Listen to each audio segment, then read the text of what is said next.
Hey, everybody, it's Eddie from Tokyo. This is your cryptocurrency. A little bit of a different update for you today. We have an Ask Me Anything interview with Dima, and he's going to tell you a little bit about himself and the company that he is representing and what his mission is in this particular business model. It's interesting, and I think it relates to everybody who's in this space very much. So let me bring him onto the screen. Dima, hello. Hello, hello, hello, hello. Yeah, it's I'm nice to meet you.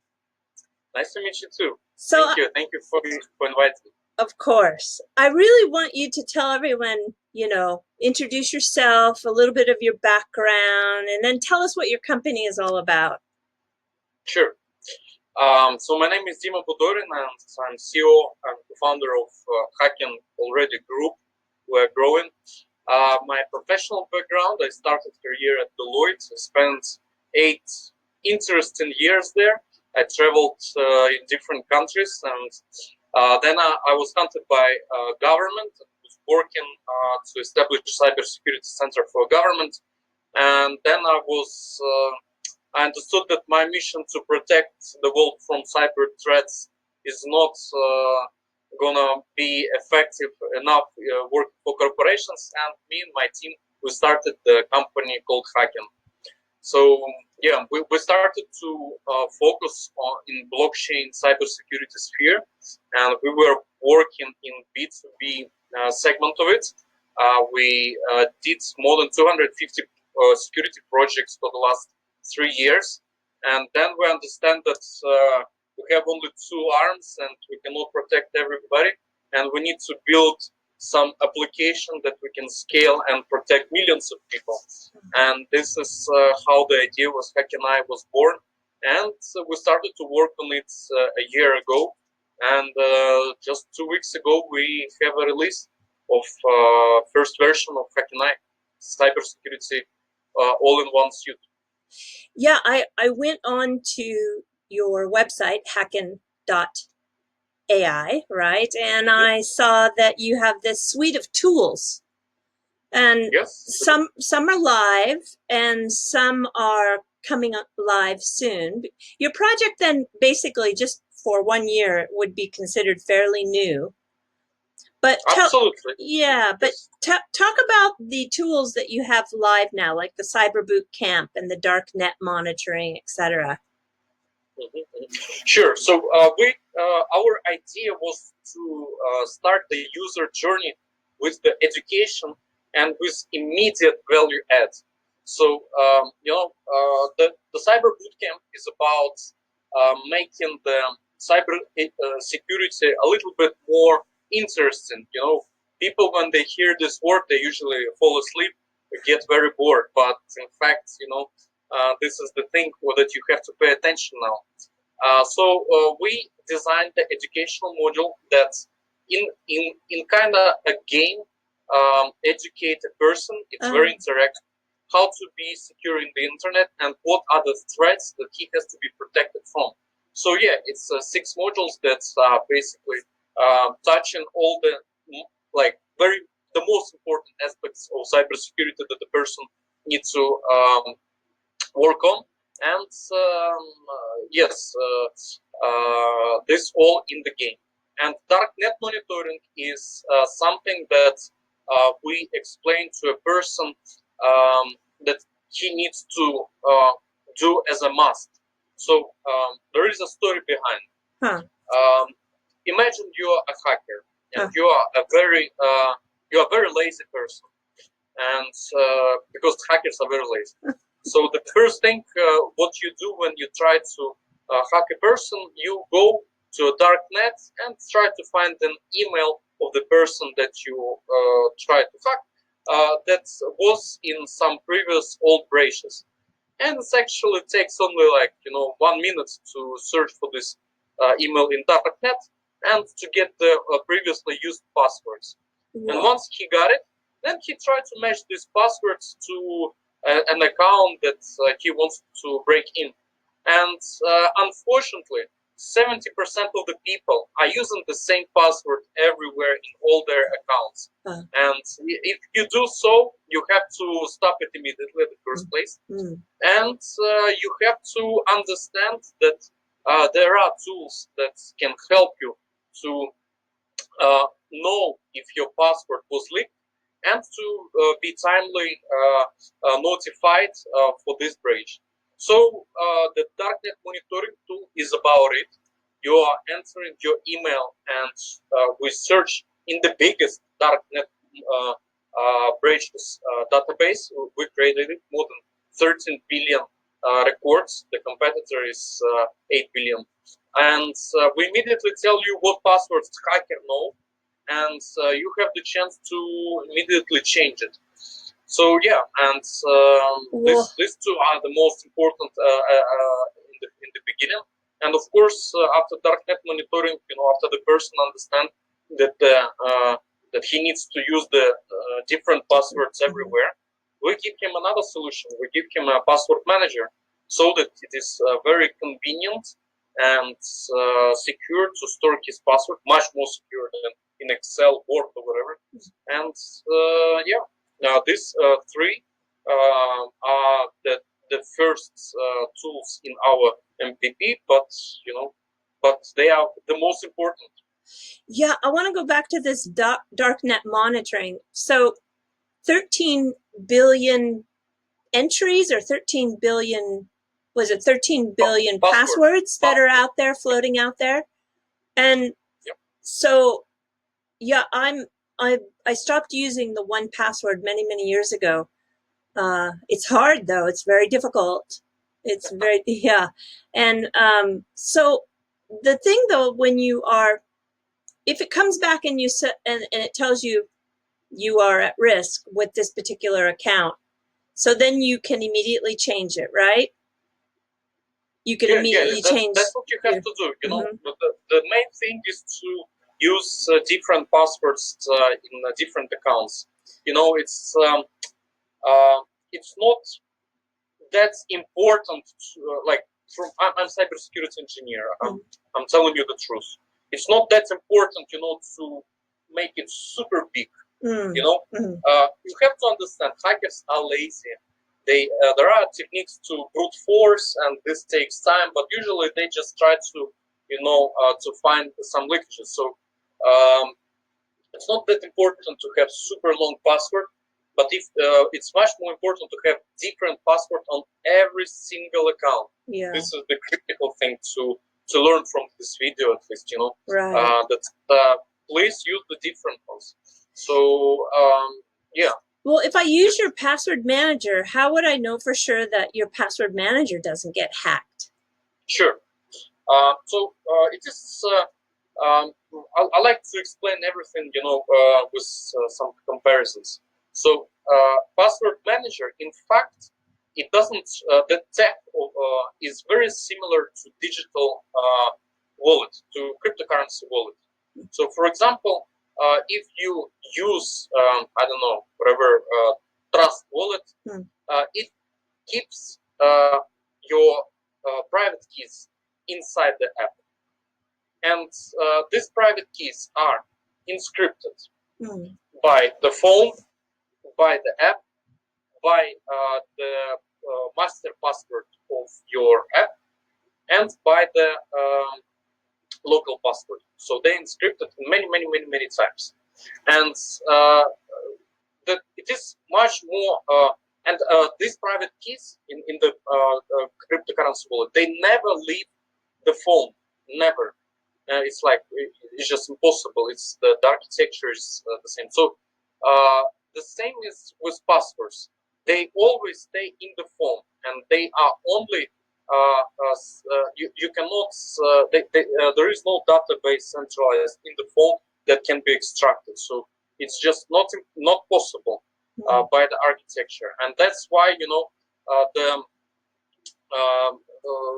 if you trust cryptocurrency mobile wallet, then you should understand that this is the same tech with the password manager, and you can trust to password managers. Do you think hackers in the future are going to work on successfully hacking phones? There are malwares, of course, that can hack the phones, but they usually right now. What people are doing, they are not going into, again, hackers are very lazy. There are so many easy things how to hack a person rather than to go and create the malware and send it to some targeted person. It's costly, and let's say hacker attack using a new malware that cannot be detected by antivirus will cost maybe around 50k USD. If you are in the hacker space, if you are outsider, maybe 1 million. So it's a little bit costly. It's much easier to phish a person, to send him a phishing link, to send him some, try to match his password. Much easier. So again, hackers are lazy, and this is what they do in the first place. So what do you think the most common security risk is, besides the password, using, the same password all the time? But what other common security risks do people do that put them vulnerable? It's phishing. It's by far it's a growing problem, and people, in digital world right now, people are not. They don't have enough of critical thinking. Unfortunately, in the real world, we do have. We keep wallets in our pockets. We close the doors of our houses, but for some reason we are still not. We're still very careless in the digital world, and the phishing. It's not. It's very good word, because it's like we are like fishes, and the hacker is a fisherman, and he sends you food, and we don't have a critical thinking that free food is only you have to pay for food anyways. Right. So people still believe that they are lucky winners and they're gonna get some free money, but there is no such thing as a free money, unfortunately. So it's kind of the same as a spoof email, right? Somebody says that you need to change your password, and because we have we have detected that you right now. Yeah. I've stopped myself on a couple of occasions doing that because it's very easy to have that emotion put you in a position where it's like, oh my gosh, what did I just do? Okay, so for cryptocurrencies, they have a reputation in the media. It's getting better, but I think that still people sometimes associate cryptocurrency with scams or illegal transactions.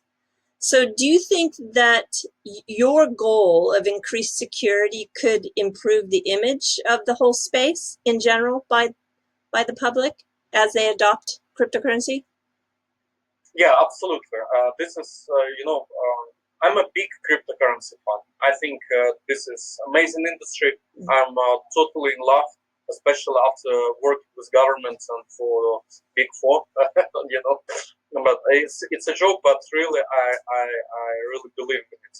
And in 2018, we started, to screen a lot about fake volumes. We were the first one who created the rating of real volumes in exchanges, because it was obvious thing that exchanges are faking it. Like and the wash trading. People see that the fake volume of a coin, they buy it, and then they understand it's all fake. So in 2019, we were fighting with exchanges who are not showing their real crypto balances, and we were screaming about cases like Quadriga CX. Oh yeah, right. That's the guy.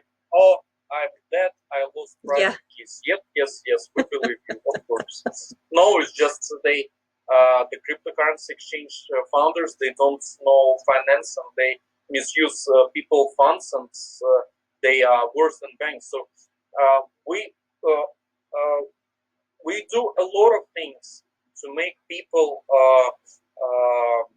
to be aware of scams in crypto. Yes, of course, it's a new industry. It's we have to go through it. It's the maturity is not getting in 1 year, and we are in very beginning. So it's like, well, of course, there's gonna be scammers who will benefit from people lack of knowledge. So yeah, that's why it's our task, to keep educating people, explaining, and this is our mission, of course. Yeah, the growing pains have been painful. I was in Japan with Mt. Gox and then CoinCheck and Xife, and I mean, yeah, it's been painful. Yeah, we have projects in our hacking group called CER.live, Crypto Exchange Ranks.live. It's a part of CoinMarketCap Data Alliance, and our job is to rank crypto exchanges based on cybersecurity. Oh, I haven't seen that. And based on the crypto wallet's balance. So to prove that they have funds to pay if people will go and ask for the crypto. So because I already know that around 90% of exchanges, they have used people's funds, and we're gonna see so many exchanges go bankrupt in very near future. Like for those who watching right now, please be sure that you are not using small exchanges. It's very risky to trade there. But that's a good point, but I don't know how somebody tells if the exchange is small or not. I mean, I have an idea because I'm in this space, but look at all the people who are in it kind of on a part-time basis or brand new. How does someone tell if an exchange is big or small? It's a good question. So our answer is that we started to rank exchanges based on their BTC cold wallet. And in blockchain, it is possible to mark exchanges cold wallets. And that's what we did together with some analytic companies. And we just marked all the known BTC wallets and linked them to exchanges. And we have the complete ranking of them. So yeah, this information will be available to our users of HackenAI, and once they will make the decision to trade on this or that exchange, we will tell them, it's like, if the exchange is too small, please don't do it. Well, that's really valuable, I think. So how quickly are you able to get your users protected, from a 0-day exploit if it's discovered? So 0-day market is something like, something very mystical and very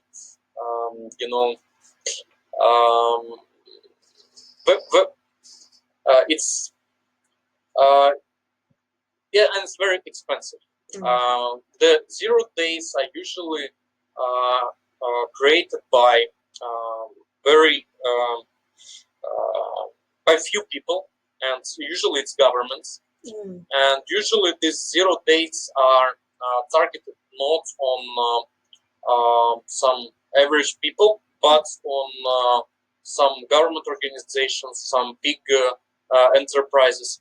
And once they were used, the whole cybersecurity community knows about them, and they immediately, like the right second, they start to update all their databases with this new knowledge. So of course it's a matter of speed, and our community of hacking, they keep receiving this information about any new things that are happening in the internet. So this is one thing, but the next thing is about the data breaches. So it's not that we are searching for null data breaches in the darknet.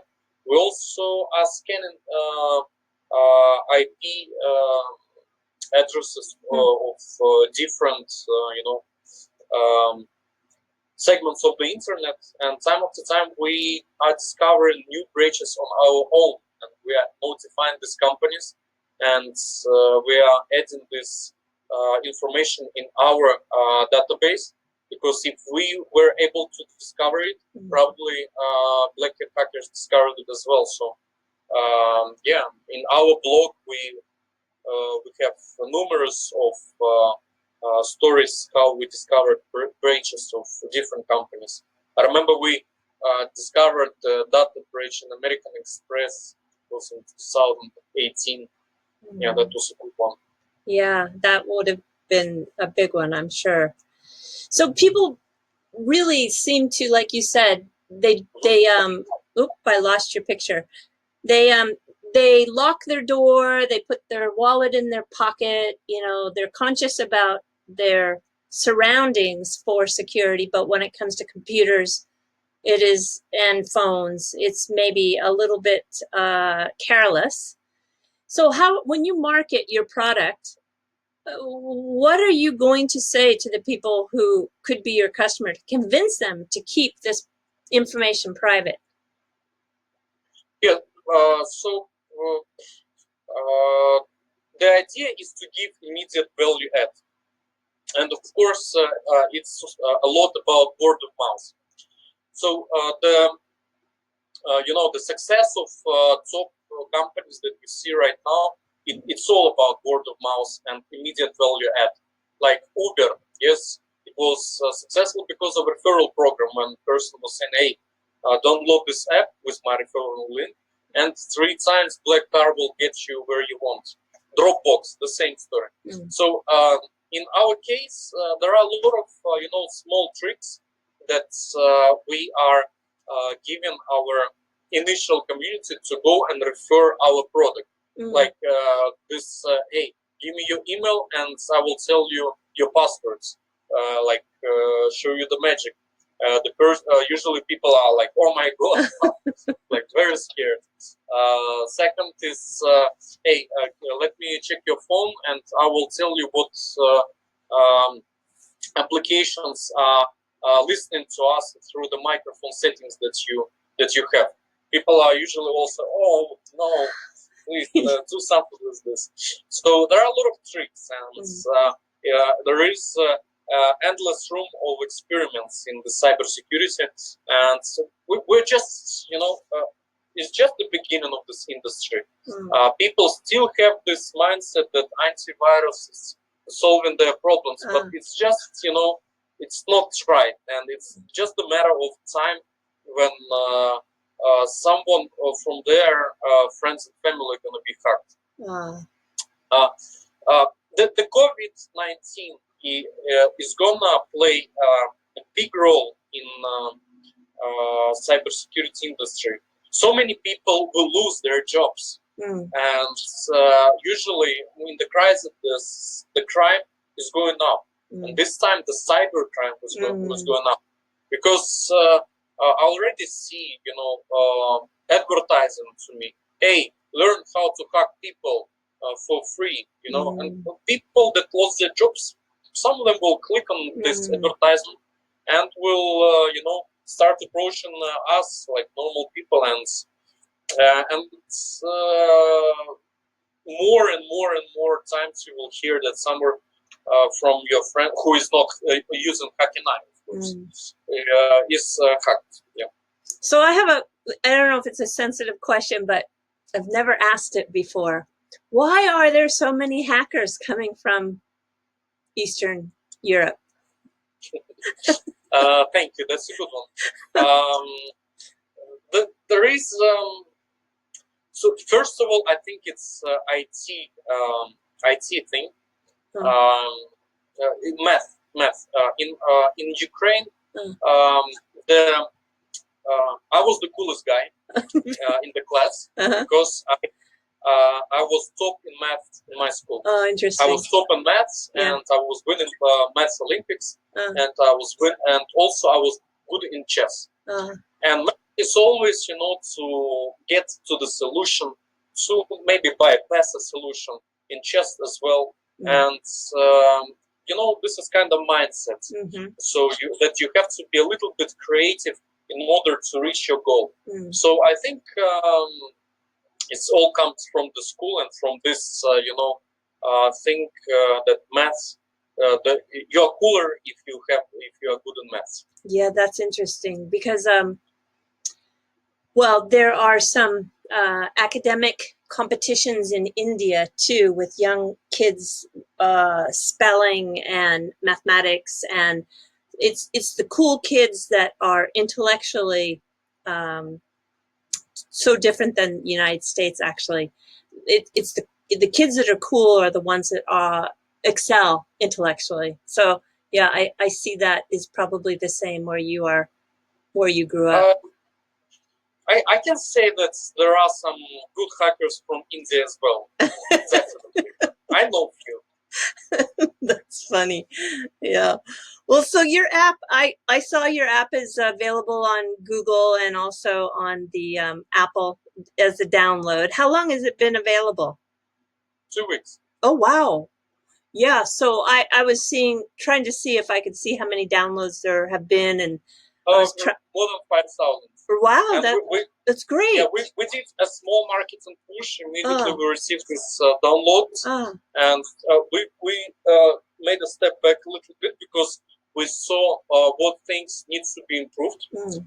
We are from cybersecurity, Mm. and in our first version of app, we had from the beginning, write down the private seed phrase, and if you don't write down it, you cannot go to next think of our app. And most of the people, they were like, oh, no, I don't have time to write down the seed phrase, so next time maybe. They were exiting and this out. is what we understood that needs to be fixed, and right now we will fix it so that you cannot use some functions without confirming the seed phrase, but you can see and check the darknet monitoring tool and pass the cyber bootcamp. So we will play a little bit around it, so to improve our user retention and user experience, and we will again make another marketing push. Mm. Yeah, it's just I can see that in your business, people have to trust that you are trustable. Absolutely. And yeah, absolutely. That's that whole trust versus trustless, because your business model is centralized basically, right? I wouldn't say it's that we actually don't have any access to users' data. We don't. The architecture is done in the way that we cannot restore the person account because we just don't know his seed phrase that inscripts the whole thing. So we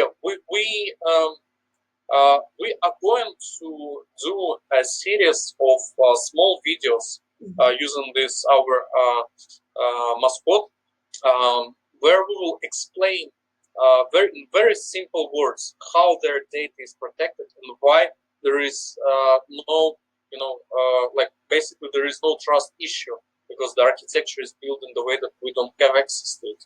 Yeah, I'm a big fan of the oversimplified. If you know this YouTube series, oversimplified. I just know the keep it. What is it? The KISS, keep it simple, stupid. That's an old.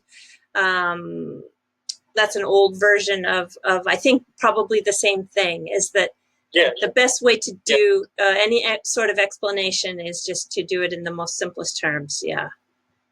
Yeah. There is a cartoon that tells history of the world, like in this oversimplified series, and I really like it, and I think it's really cool. And we're gonna do the same for cybersecurity. Yeah. And I think it will work. Yeah, I don't think it's that people don't care or people like to go deep, but it's a matter of time these days. Absolutely. You have to be able to really get it in a very short period of time, just because you're competing for everybody's time. Yeah. This is the number one thing that we have. It's like the experience and convenience. It's very important for us, and that's why we focus on that our app is simple, and like we even have a very simple design, not like cybersecurity applications. Usually, it's like something dark with steel metal. We have a friendly guy who is like smiling and trying to very clean. Your branding is very friendly. Yeah. Thank you. That was the idea. How many competitors are there in your space? The big companies like LastPass, OnePassword, Dashlane, they came from password manager world, and this is something that's not that they are facing right now, because they are judged like password managers, and it's harder for them to become like all-in-one cybersecurity suite. So there is another one that's Lookout, that is positioning themselves as all-in-one cybersecurity suite, but their functionality is much smaller than ours already. I think there will be new competitors, because the market is very new. But first competitors are obviously the password managers, Dashlane and the rest. But right now they don't have the educational. They don't have this. We think that this is very important.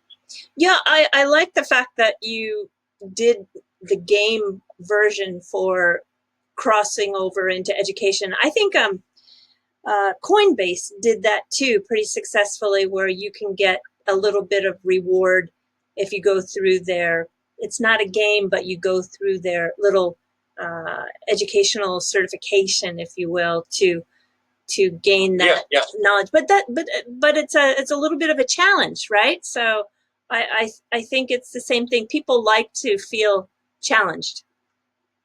Challenge, and they like to receive reward. Yes. So we have the gamification is that we have the achievements, and you are unlocking the achievements like by doing small things to improve your security.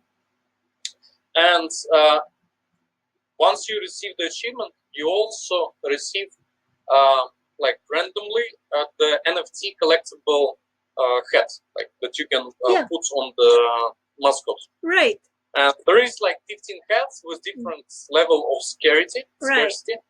And you are collecting these hats. Yes. And once you get the collection, then you can exchange it to some tangible things. That's so great. I like it a lot. Yeah. So business model in terms of generating revenue. Well, how do you make money? I mean, I saw the app is free to download. It's free now, and this is we are at the stage, of course, of creating the user base. But there will be, of course, the premium functions that will be available either for monthly subscription or for stakers. Yeah, the one who stake, like we will rebrand this. I don't really like this word stake. It comes from the gambling. We will rebrand it to membership. Okay. So you will buy high tokens, exchange it to membership, and you will experience the premium functions and enhanced some participations of the from the company for free. So yeah, it will be like membership subscription business model. Do you have any idea how much, roughly, a range? The monthly, there's going to be 3 versions. The first is going to be for free. The second for $7 per month. The other one for $14 per month. And yes, and but for stakers and for high users, it's going to be less.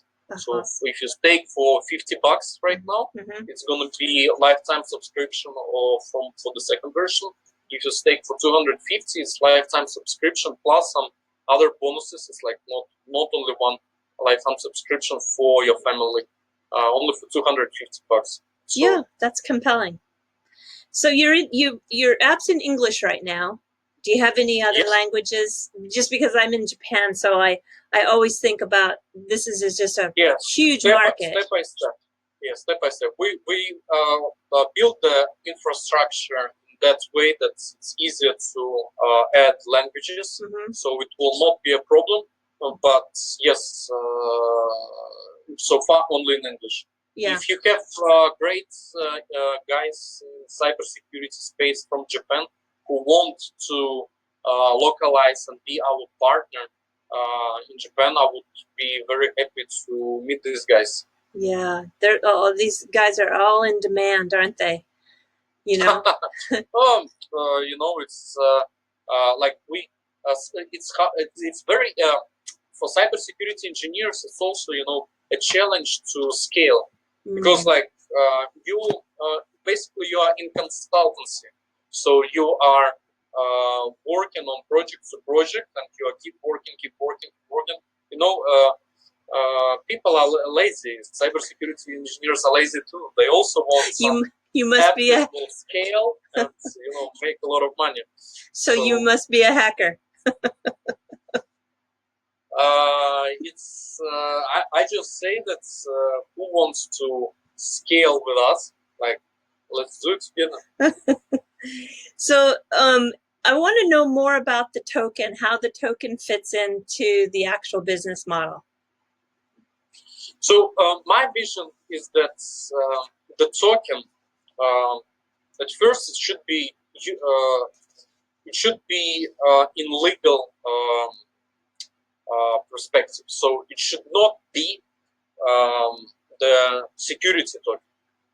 So it should be utility, and first of all, it should be very clear to everybody.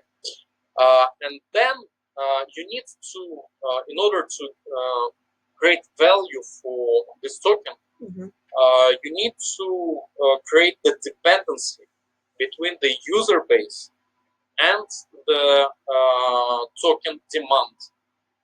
So this is what we are doing by limiting the circulation supply of it, and obviously the subscription price can be paid, and it's much more beneficial to be paid in a token, is creating the organic demand for it. Of course, the staking is the number one utility of Hype, but the subscription is second. And when we speak about who is going to use this token, like the crypto community is so small, that's our answer is that new people to crypto. So we are not going to target only the crypto people for HackenAI. It's like just a small, you know, a very small percentage. We're going to target normal average people with a cybersecurity application, and they're gonna like start using the cybersecurity app, and slowly we will educate them about what is crypto, how it can be used, how it can be used safely, and we think that we will bring a lot of new people in our industry. Yeah, well, I hope that you are a component of growing the space, because everybody needs that for sure. It says on the website that you're a VeChain partner. How is that? Yeah, how does that partnership? How is it structured? What's going on there? So VeChain core team is from PwC, and I met them in Seoul, and we started to speak, and they work for cybersecurity division of PwC. I work for Deloitte. I didn't know that. And we started to speak the same language, you know. And first we did a cybersecurity project to VeChain blockchain. They liked it, and then they proposed to do something together.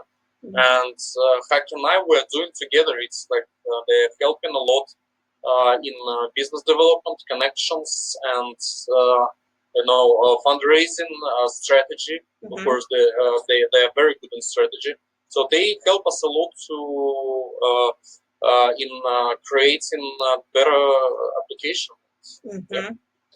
Yeah, I interviewed Sunny Liu, and I really like his project too. I think that there's a lot of potential for it, and there's a lot of need for it too. So if you, go ahead. We all work for crypto mass adoption, and we have very focused goals. Yeah. VeChain has focused goal. Yes. XRP community has very focused goal. We also have very focused goal, and we just keep building. Yeah, yeah. That keeping on focus and sticking to your vision, and I think there's a lot of that in this space, which is good. People are very driven that way. So you've got this token. How many exchanges is it available on right now? Yeah, so we just started. We started with VeChain ecosystem exchange called OceanX.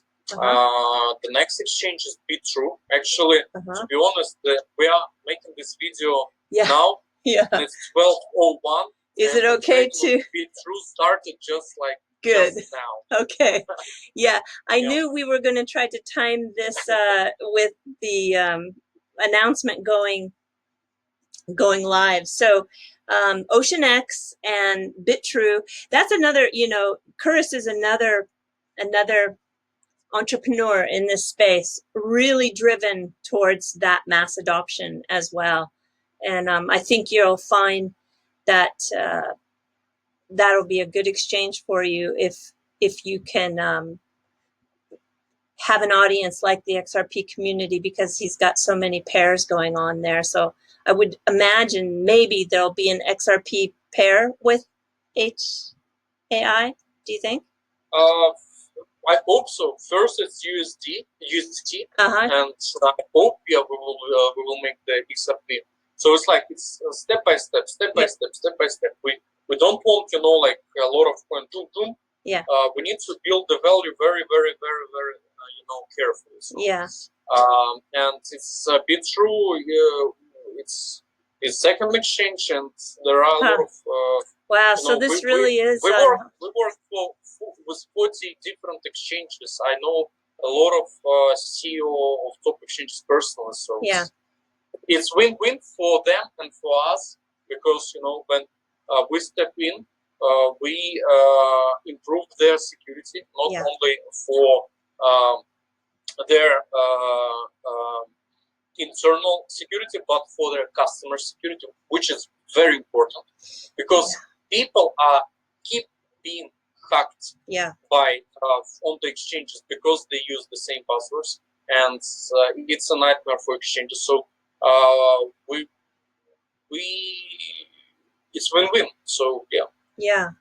So that's just if you were to create that certification for the exchanges, that would be amazing. We have it. Really? Yeah, because that's so important to know that this exchange has been certified by these group of security experts. I mean, I didn't know you have. Where do I find that? Where do I see it? DER.live. Say again. DER.live. Okay. Crypto exchange. Yeah, that's important, and I think that's great, because everybody should be checking that list for sure. Yeah, it's good. So okay, so I covered some questions that I had, pre scripted, just because I wanted to keep on track. But what do you want to talk about that I haven't asked you about yet? Sure. I think the most important thing is to make this first step. We are in quarantine right now.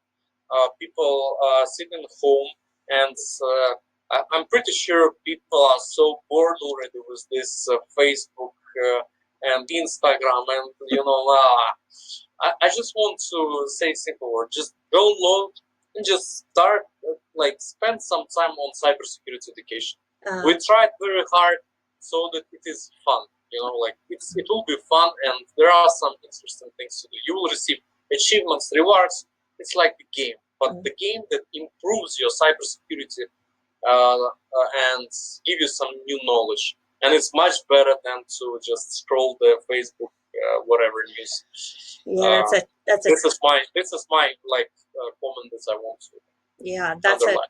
A time robbery for sure, and it doesn't really do anything in terms of value. I mean, it's a good tool to keep in touch with family, but boy, it can waste a lot of time, So if people are home, yeah, I think so. If they use your app for free, they can participate in that game right now. Yes, yeah, right now. Right Just now. download and start the cyber bootcamp. Yeah, it sounds like I'm going to give it a try for sure. So thank you. Yeah. So what do you think is the biggest challenge that you have going forward? The biggest challenge. The biggest challenge is to keep the focus, I think. Cybersecurity world is so interesting, and I know so many different opportunities where to make my own research. But yeah, we need to keep focus and just to like we have two things to do. Like first thing is to continuously improve and create the best application, and second thing is to grow the user base. And it's very dependent, and success of these two things will create the success of high, of course, which is very, very important. Like just like very comparable to. It's also this can be compared to Brave browser and bot.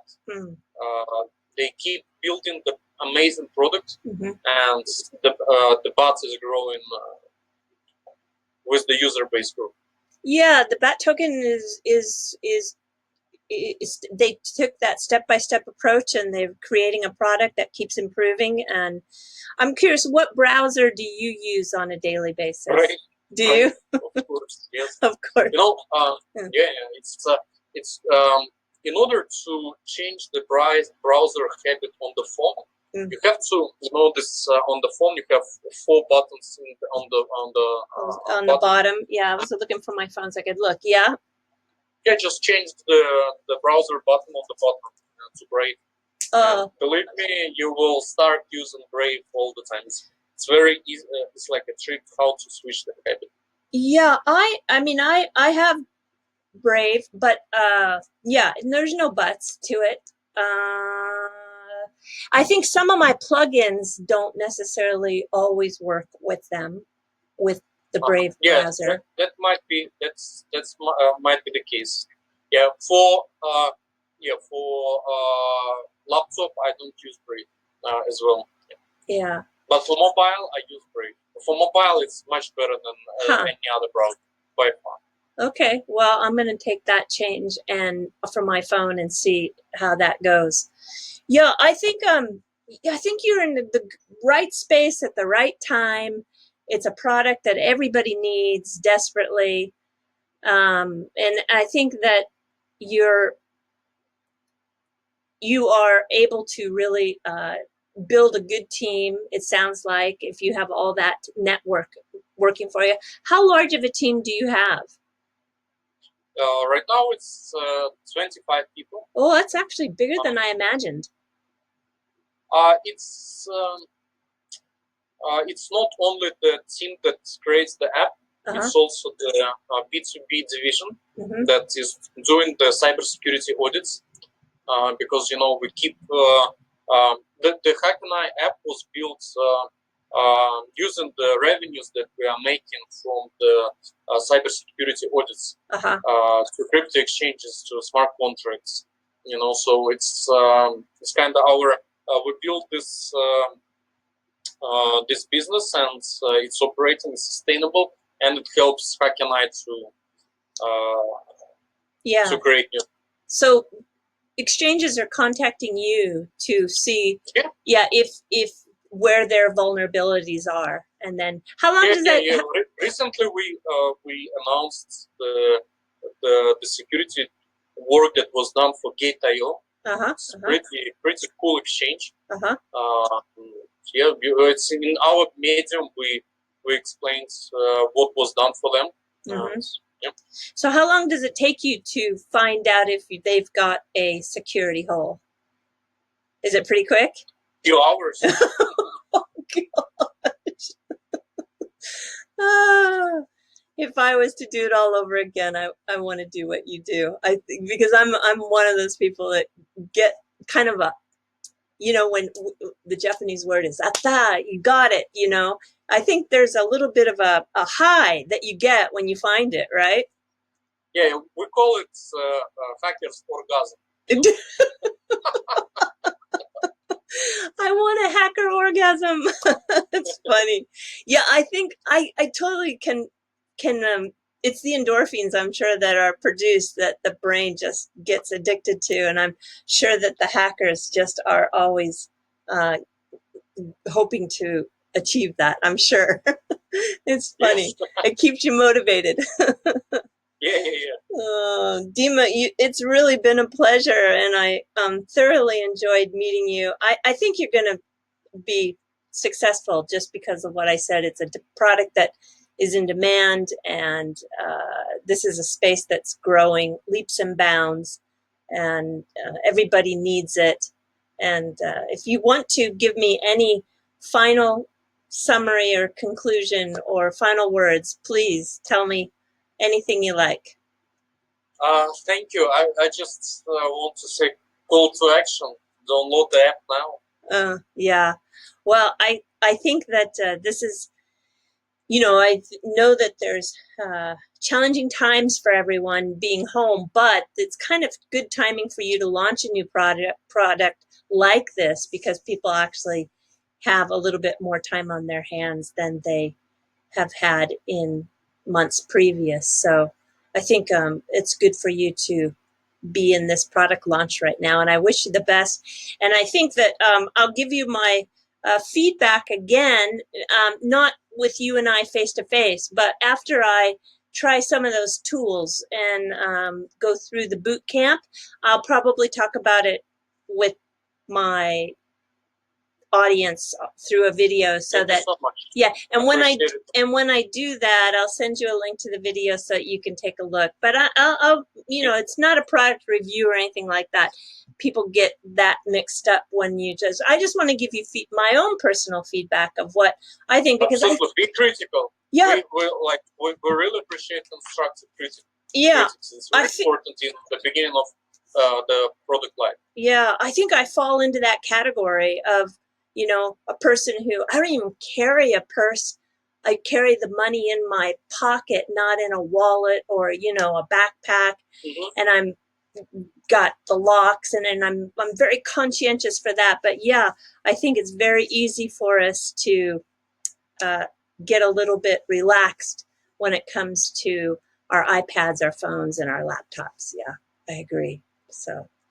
All right, Dima, thank you so much. Thank you so much. Yeah, I thoroughly enjoyed it, and please do take care. Yes, thank you. Talk to you soon. Bye-bye.